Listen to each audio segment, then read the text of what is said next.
করে রাখি স্যার, সেটি হচ্ছে যে আওয়ামী লীগ নির্বাচনে যাওয়ার কথা বলছে, অন্য দলের অনেক জনের সাথেও কথা বলছে নির্বাচনে আসা, অংশগ্রহণ করা নিয়ে, এমনকি বিএনপিকেও নির্বাচনে আসতে বলছে। কিন্তু বিএনপি প্রতি সপ্তাহে প্রায় একদিন বাদ দিয়ে দুদিন হরতাল, দুদিন অবরোধ বা হরতাল অবরোধ এগুলি চালু রাখছে। বিএনপি সম্পর্কে স্যার আপনার কি ধারণা, যে বিএনপি কি এরকমই একটি আন্দোলন চালিয়ে যাবে? এটার পরিণতি আসলে কি হবে? বিএনপি কোন লক্ষ্য অর্জন করতে চায় এই হরতাল এবং অবরোধ দিয়ে? আপনার টেক কি স্যার? বিএনপি এই হরতাল অবরোধের মধ্যে কি জনগণকে সম্পৃক্ত করতে পেরেছে, বা এটি দিয়ে আসলে কি অর্জন হবে? প্রফেসর আসিফ নজরুল। স্যারকে এত চমৎকার একটা প্রশ্ন করলেন, আমি ভাবছি আমাকেও করবেন যে আওয়ামী লীগ কতটা আসন পাবে 2024 সনের নির্বাচনে। আমি কি প্রশ্নটা উত্তর দিতে পারি? জি স্যার, অবশ্যই। 2024 সনে আওয়ামী লীগ 2024 সনে আওয়ামী লীগ 300টার মধ্যে 300টা আসনই পাবে। কিছু আসন তো তারা মানে ওই যে খুদকুরা বিলায় না, সেরকম করে জাতীয় পার্টি, তৃণমূল পার্টি এরকম পার্টিকে বিলিয়ে দিবে, ওটা আসলে তারই আসন। 300টার মধ্যে আওয়ামী লীগ 300টাই পাবে। এবং আপনি যে জিনিসটা বলছেন, দেখুন এই ক্রাইসিস, এখন বর্তমান ক্রাইসিসটা বিএনপির আন্দোলনের কৌশল কি, এটা ক্রাইসিস না। আমাদের ক্রাইসিস হচ্ছে আগামী নির্বাচনে জনগণ ভোটাধিকার প্রয়োগ করতে পারবে কিনা, আগামীতে একটা কন্টেস্টেড ইলেকশন হবে কিনা, আগামীতে আমাদের চয়েস থাকবে কিনা। হ্যাঁ, এখন ধরেন আমাদের হারুন রশিদ স্যারের কথা শুনে আপনি বুঝতে পারছেন আগামী নির্বাচনে চয়েসটা থাকবে অত্যন্ত সীমাবদ্ধ। এখন আপনি যদি একটা বিশ্বকাপ ফুটবলের আয়োজন করেন, যেখানে আর্জেন্টিনার সাথে খেলবে Nicaragua, Panama, Costa Rica, Guatemala, Nepal, তাহলে সেই ওয়ার্ল্ড কাপটা কিরকম হবে? আর্জেন্টিনা সব প্লেয়ারকে, সব দলকে আপনার 20-0, 25-0 গোলে হারিয়ে জিতবে। ওটাকে আপনি টুর্নামেন্ট বলবেন? আপনি কমন সেন্স চিন্তা করেন বলবেন কিনা। এখন আমাদের হারুন রশিদ স্যারের, আমি একাডেমিশিয়ান হিসাবে আমি ওনার খুবই ভক্ত। এখন স্যার যে এত কনফিডেন্স নিয়ে বলছেন যে 2018 সনের মতো নির্বাচন 2024-এ হবে না, ইতিহাস পুনরাবৃত্তি হয় না, আমি বিনয়ের সাথে স্যারকে দুইটা কথা জিজ্ঞেস করতে চাই, আবার এক্সপ্রেশন বলতে চাই। আমরা তো ইতিহাসের পুনরাবৃত্তি দেখি, আমরা মিয়ানমার, উত্তর কোরিয়া, একসময় লিবিয়া, একসময় ইরাক, একসময় রোমানিয়া, এই সমস্ত দেশে বারবার দেখেছি ইলেকশন রিগিং করে কর্তৃত্ববাদী শাসকরা ক্ষমতায় থেকে গেছে অনেক বছর ধরে। উত্তর কোরিয়াতে তো বোধহয় এই বর্তমানে যিনি আছেন উনি ওনার বাবা মিলিয়ে প্রায় 50 বছর যাবত আছেন, 40 বছর যাবত আছেন। মিয়ানমারে বহু বছর যাবত আছে।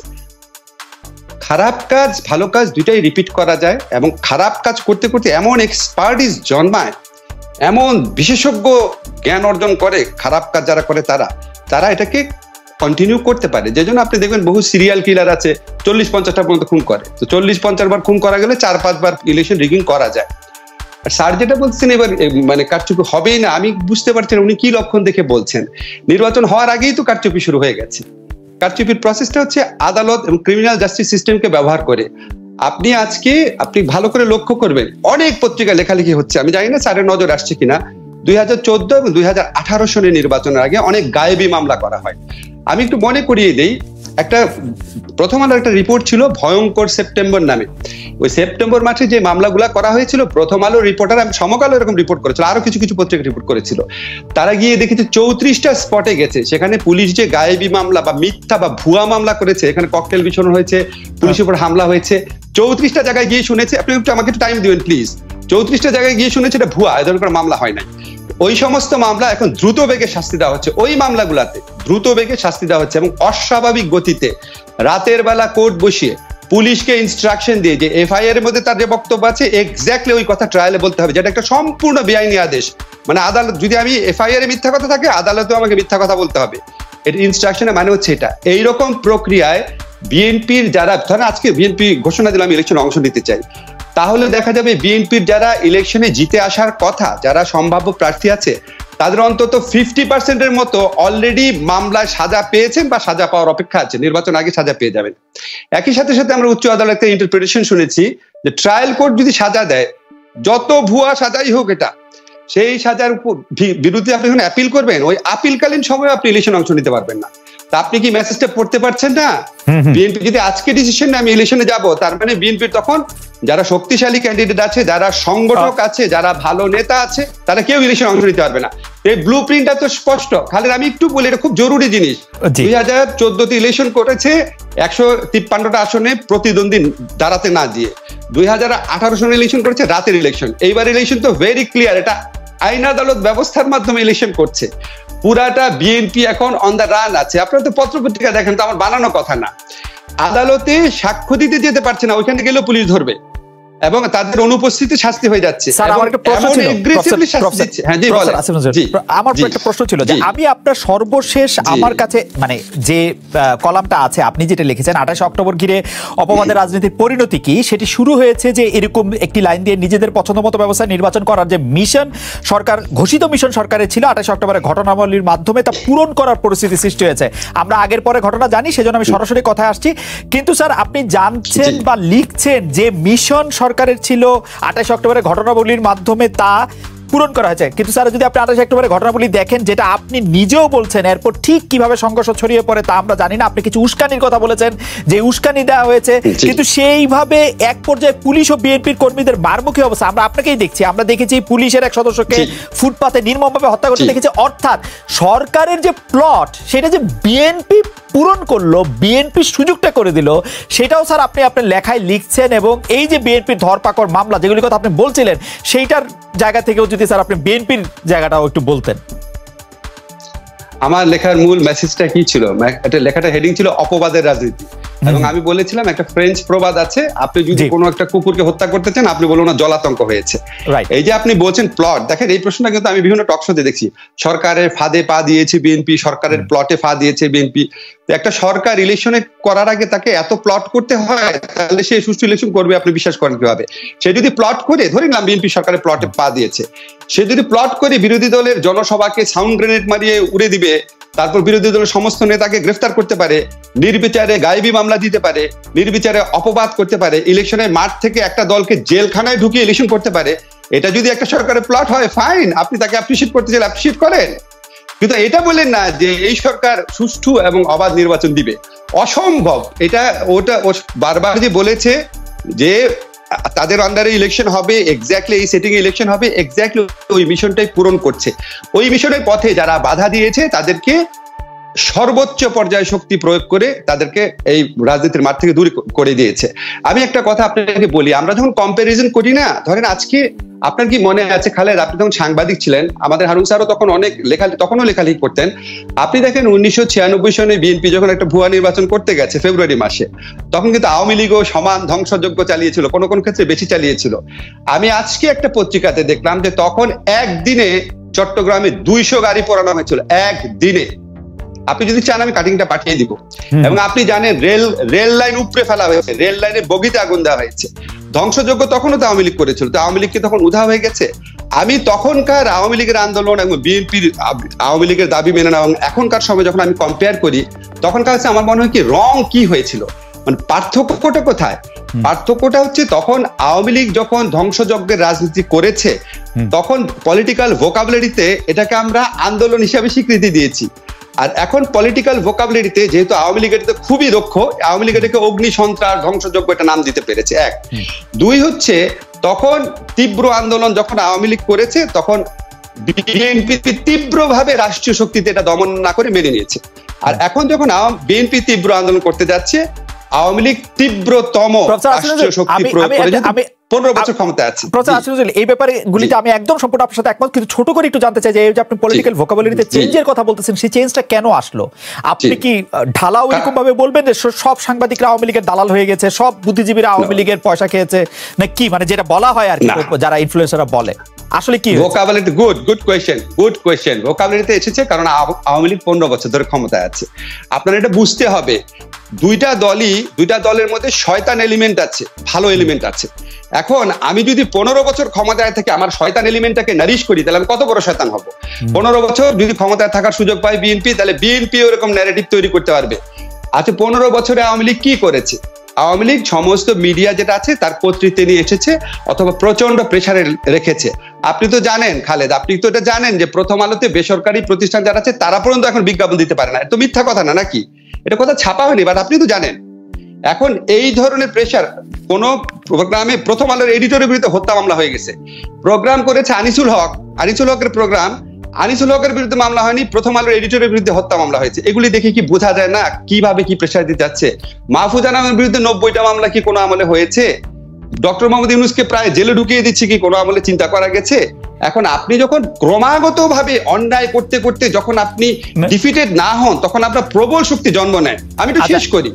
এখন সরকার যেই পরিমাণ মিডিয়াকে নিয়ন্ত্রণ করতে পারছে 15 বছর ক্ষমতায় থাকার সুযোগে, এটা আগে কোন সরকার এত পুরো সময় পায় নাই, এত দীর্ঘ সময় পায় নাই। আর এমনি তো আওয়ামী লীগের একটা প্রচন্ড স্ট্রং বেজ আছে, যারা সংস্কৃতি সেবী আছে, যারা সাহিত্যিক আছে, সাংবাদিক আছে, বিকজ আওয়ামী লীগ মুক্তিযুদ্ধে নেতৃত্ব দানকারী দল। ওই সময় আজকে যারা ওই সময় আওয়ামী লীগকে দেখেছে, বঙ্গবন্ধুকে দেখেছে, তাদের মধ্যে একটা আওয়ামী লীগ প্রেম থাকবেই, ওই সুবিধা ওইটা তো আছে। বাট 15 বছর যাবত তারা যে বিভিন্ন রাষ্ট্রীয় শক্তিকে, বিভিন্ন রাষ্ট্রীয় সামর্থ্যকে ব্যবহার করতে পেরেছে, এটার কারণে তারা এই ন্যারেটিভগুলো তৈরি করতে পেরেছে। প্রফেসর আসিফ নজরুল, আমি শুধু দুটো ছোট মন্তব্য করি যে আমি যখন বিএনপির পক্ষের ইনফ্লুয়েন্সারদেরকে আলোচনা করতে দেখি, তারাও আসলে প্রথম আলো সম্পাদক এবং ডেইলি স্টার সম্পাদক মতিউর রহমান এবং মাহফুজ আনামকে গালাগালি করেন, বেশ করে গালাগালি করেন। তারা মনে করেন যে তারা আসলে সরকারের পক্ষেরই লোক, বিএনপির পক্ষের যারা ইনফ্লুয়েন্সার আছেন তারা। আর দ্বিতীয় যে প্রশ্নটা আপনাকে আসলে মানে অরিজিনালি করেছিলাম যে এইটাই আসলে বিএনপি চালু রাখবে কিনা, এই সপ্তাহ 2 দিন 4 দিন করে হরতাল অবরোধ, এবং এটা দিয়ে আসলে কি অর্জন করতে চাচ্ছে তাদের লক্ষ্যটাকে একটু খুব সংক্ষেপে যদি বলতেন, আমরা আসলে আপনার কথা একটু।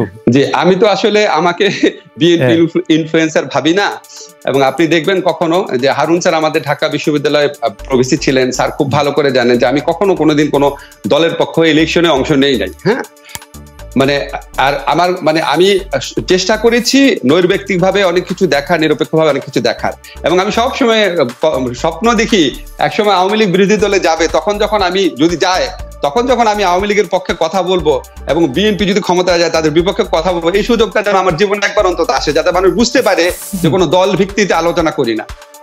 সেকেন্ড কথা, আপনি যেটা বলেছেন বিএনপি এটা কি করবে, দেখেন আমি তো বিএনপির কেউ না, বিএনপির কারোর সাথে আমার কথাও হয় না।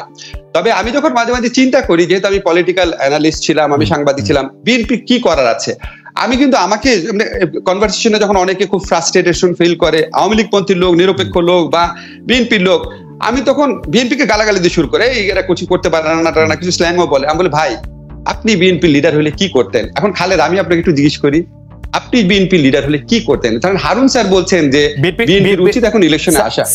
স্যার বিএনপি লিডার মানে কোন মানের লিডার? মানে একদম সর্বোচ্চ লিডার? আপনি বিএনপির সর্বোচ্চ লিডার, আপনি কি করতেন? আমি লন্ডন থেকে বাংলাদেশে আসতাম, বাংলাদেশে আসতাম, আন্দোলনটা আমি মাঠে থেকে করতাম, আন্দোলন মাঠে থেকে করতাম। স্যার এটা আমি জানি না। খালেদ রাখেন, আপনি আপনি আমার একটা কথা শুনেন। যখন বঙ্গবন্ধু হত্যাকাণ্ড হয়েছে, তখন কি আমাদের বর্তমান প্রধানমন্ত্রী শেখ হাসিনা বাংলাদেশে এসেছিলেন? ওনার বাবার দেখতে এসেছিলেন, পরিবেশ ছিল না? জানেন, আপনাকে বলতে দিতে হবে আমাকে, আপনি এটা আগেও বলেছেন। আপনি কি জানেন না যে তারেক রহমান আসার সাথে সাথে গ্রেফতার হবেন? আপনি কি জানেন না তাকে রিমান্ডে নির্যাতন করা হতে পারে? আপনি কি জানেন না যে আওয়ামী লীগ আমলে জেলখানায় মৃত্যুর ঘটনা ঘটেছে নাসিরউদ্দিন পিন্টুর সুস্থ সবল মানুষ? এগুলো তো আপনি জানেন। আপনি কি জানেন না যে তারেক রহমান আসার পর কোন একটা মামলা তার ফাঁসিও কার্যকর হতে পারে? আপনি জানেন নাকি জানেন না? প্রফেসর আসিফ নজরুল, এটা নিয়ে আসলে ব্যাপক আলোচনাই করা যায়, কিন্তু আমি যদি বিএনপি সর্বোচ্চ লিডার হতো, আমি যদি আমার কর্মীদেরকে বলতাম যে তোমরা গ্রেফতার হও, তোমরা এই শাস্তি মেনে নাও, তাহলে সেটা আমি লিড করতাম ফ্রম দ্য ফ্রন্ট। সেটা হচ্ছে আমার রাজনৈতিক দর্শন, সেই জন্য আমার রাজনীতির সাথে হয়তো জনাব তারেক রহমানের রাজনীতির পার্থক্য থেকে থাকবে, কিন্তু এটা আমি আমার কথা বলছি। আমি নিজে গ্রেফতার না হয়ে অন্য কাউকে গ্রেফতার হতে বলতাম না। দাঁড়ান একটা কথা বলি, অনেকে তো বাংলাদেশ থেকে জার্নালিজম করাই আপনার নিরাপদ মনে করে না। সেখানে বাংলাদেশে এসে শেখ হাসিনার পতন নিশ্চিত করার আন্দোলন করবে একজন, এটা আপনি খুব সহজ করে ভাবছেন না? তাহলে আমি অন্যদেরও বলতাম না গ্রেফতার হওয়ার কথা। যাই হোক স্যার, এটা নিয়ে কথা হবে। আমরা একটু প্রফেসর হারুনুর রশিদের কাছে যেতে চাই। প্রফেসর হারুনুর রশিদ, আমি প্রশ্নটা একটু করে রাখি। আপনি বলেছেন, আপনি কিন্তু এরকম একটা সার্টিফিকেট দিয়েছেন স্যার, প্রফেসর আসিফ নজরুল শুনেছেন কিনা জানি না, প্রফেসর হারুনুর রশিদ বলেছেন দেশের ইতিহাসে বর্তমান নির্বাচন কমিশন সেরা। এটি প্রফেসর হারুনুর রশিদ বলে, তার কাছে কি এখনো মনে হয় বাংলাদেশে এখন পর্যন্ত যত নির্বাচন কমিশন আসছে সেই নির্বাচন কমিশনের মধ্যে বর্তমান নির্বাচন কমিশন সেরা? এটা স্যার আপনি আমার এখনো তাই। আমি আরেকটা কথা যেটা বলি যে তত্ত্বাবধায়ক সরকার ব্যবস্থা পৃথিবীতে কতটা দেশে আছে? পাকিস্তানে যেটা আছে, একজন রাজনৈতিক দলের নেতা, বাংলাদেশের মতো দেশ আর কই আছে স্যার? এমন দেশটি কোথাও খুঁজে পাবে না তুমি স্যার, বাংলাদেশের মতো দেশ তার কোথাও নাই। বাংলাদেশ আজকে যেটা আপনি মনে রাখেন মহিউদ্দিন, বাংলাদেশের রাজনীতি যদি সাংঘর্ষিক না হতো বাংলাদেশের রাজনীতি যদি দুটা শিবিরে বিভক্ত না হতো, বাংলাদেশের রাজনীতি যদি পারস্পরিক এনিহিলেশনের রাজনীতি না হতো, তার বাংলাদেশে গণতান্ত্রিক ব্যবস্থা গড়ে উঠতো। আজকে না ওঠার কারণ হলো যে আপনি নিরাপদ মনে করেন না, আমি নিরাপদ মনে করি না। নিরাপদ সেখানে স্যার আপনি নিরাপদ মনে করেন না, সেটি ঠিক আছে। এখন জনাব তারেক রহমান যদি এই দেশে আসতে নিরাপদ না মনে করেন, সেটি আপনার চোখে অন্যায়। তো স্যার একটু ডাবল স্ট্যান্ডার্ড হইলো স্যার, আমরা এটা নিয়ে আবার শুনবো স্যার। না না না, আমি বলছি যে তারেক রহমান আজকে নিরাপদ না মনে না করার কারণ হলো তার কৃতকর্ম। 2004 সালে যে ঘটনা সংঘটিত হয়েছে, তার দায়িত্ব কি এড়াতে পারবে? বর্তমানে যে দল ক্ষমতায় আছে সেই দলের সাধারণ সম্পাদক এই কয়েকদিন আগে স্পষ্ট বলেছেন, এবার যদি আওয়ামী লীগ ক্ষমতা না আসে তবে তার অস্তিত্ব সংকট দেখা দিবে। আমাদের প্রশ্ন, আওয়ামী লীগ 21 বছর ক্ষমতার বাইরে ছিল, তবু তার অস্তিত্ব সংকট হয় নাই। ক্ষমতায় থাকার পরে 15 বছর পরে তার অস্তিত্ব সংকট কেন হলো, সে বিষয়ে নিশ্চয়ই আপনি আলোকপাত করবেন। আমি একটু প্রফেসর আসিফ নজরুলের কাছে যেতে চাই। প্রফেসর আসিফ নজরুল, অনেকে এরকম বলে থাকেন যে আসলে বিদেশিরা আরো অনেক কিছু করবেন বলে আমাদের আশা ছিল, বিদেশিরা আসলে কিছু করলেন না। এরকম চলতে থাকলে আসলে আমরা কোনো কিছু বিদেশিদের কাছে প্রত্যাশা, প্রাপ্তি এবং এই পরিপ্রেক্ষিত সম্পর্কে যদি কিছু বলেন, এবং প্রফেসর হারুনুর রশিদও কিছু স্পেসিফিক কথা বলেছেন, সেটি নিয়েও যদি আপনি একটু মন্তব্য করেন। প্রফেসর আসিফ নজরুল। অবশ্যই মন্তব্য করব। আমি আপনাকে একটু বলে রাখি যে আমি প্রায়ই দেখি, ধরেন আমাদের প্রধানমন্ত্রী তারেক রহমানকে উদ্দেশ্য করে বলেছেন, তুই করে বলেছেন। আমার কাছে ওটা শুনতে ভালো লাগে নাই। উনি রিসেন্টলি চ্যালেঞ্জ করতে পারতেন যে দেশে আয়, এটা তো নিশ্চয়ই হারুন স্যার স্বীকার করবেন, এটা খুব শুনতে ভালো লাগে না, না? আচ্ছা, যাই হোক, এখন আমার কাছে মনে হয়েছে কি, ধরেন আমিও এটা চিন্তা করেছি, ধরেন আমি মাঝে মাঝে চিন্তা করি যে তারেক রহমান আসে না কেন। একটু বলে রাখি, আমাদের যে বর্তমান প্রধানমন্ত্রী আছে, উনি কেন 75 সনে আসেননি খেয়াল করে দেখেন। উনার মতো উনার পরিবার প্রিয় মানুষ, উনি এখনো কথা বললে, বঙ্গবন্ধুর কথা, শেখ রাসেলের কথা, উনার মার কথা বললে উনার বুক বিদীর্ণ হয়ে যায়। কিন্তু উনি 6 বছর আসেন নাই। আপনার কি মনে ইচ্ছা করে আসছে নাই? কারণ বঙ্গবন্ধুর খুনিরা দেশে ছিল, কারণ উনি জীবনের থ্রেট অনুভব করেছেন। শেখ হাসিনার বিরুদ্ধে কিন্তু কোনো মামলা ছিল না, কোনো মামলা ছিল না। বঙ্গবন্ধুর খুনিরা আমি একটু ছোট্ট করে বলি 75 15 আগস্টের সাথে বর্তমান সময়ের তুলনাটা, এবং 75 15 আগস্টে 10 বছরের শিশু রাসেল সহ সবাইকে খুন করে ফেলার সাথে বর্তমান সময়ের তুলনা করাটা একটু, না আমি তো সেটা করছি না। আপনি বলছেন যে আমি তুলনা করছি ভিত্তিটা, আমি তুলনা করছি ভীতিটা। মানে উনার মধ্যে এই ভীতিটা ছিল দেখে উনি আবার এটার জন্য আসতে পারেন নাই। বেবি তারেক রহমানের মধ্যে এরকম ভীতি কাজ করছে, নাহলে একজন মাকে দেখতে আসবে না কেন? ঠিক না?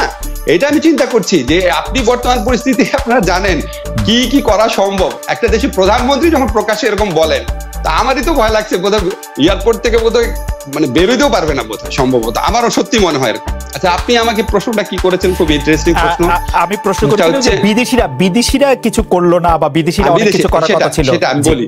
আপনি প্রেক্ষিত বলেছেন। তো দেখেন, আমি এটা একটু পড়াশোনা করলাম অতীতের, মনে ছিল আমাদের এখানে বিদেশিদের প্রথম প্রেক্ষিত শুরু হয় যখন এরশাদ বিরোধী আন্দোলন শুরু হয়। আপনার মনে আছে?